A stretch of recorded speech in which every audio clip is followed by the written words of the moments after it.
Високите температури и топлото време ги зголеми повиците во итната медицинска помош. Во текот на еден ден има дури и до 100 интервенции. Граѓаните треба да внимаваат и со употребата на клима уредите.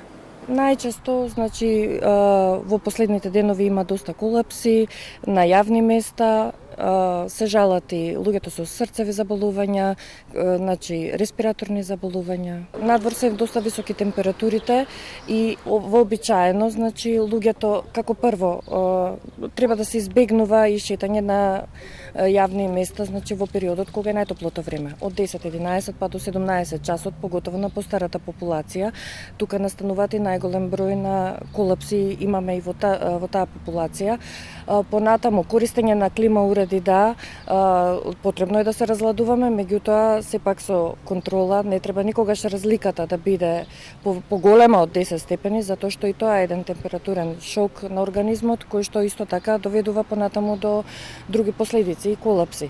Граѓаните треба секогаш да имаат течно со себе, лесна облека и заштита на оние делови кои се изложени на сонце во оној период кога увезрачењето е најголемо. За најмладите важат истите препораки.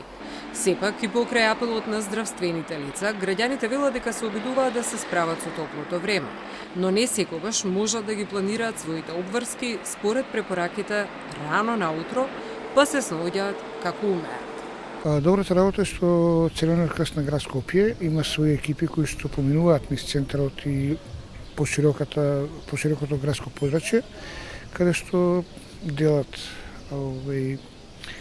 вода која што ги освежува граѓаните кои што да не случајно дојде, не дај Боже, до одреден колапс. Во соладна водичка, под сенка. Дали ги почитувате препораките на здравствените работници? Седам под клима. Тоа е.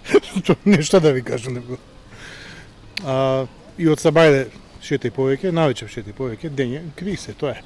Бидејќи една од препораките на здравствените работници е разликата помеѓу на што имате како температура дома, да биде само за 5 степени по-умасно кај што е. Не благодарам.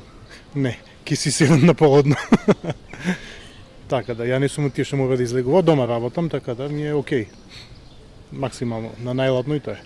Во топлите денови најдобро е да се конзумира свежа храна, најмногу зеленчук и овошје.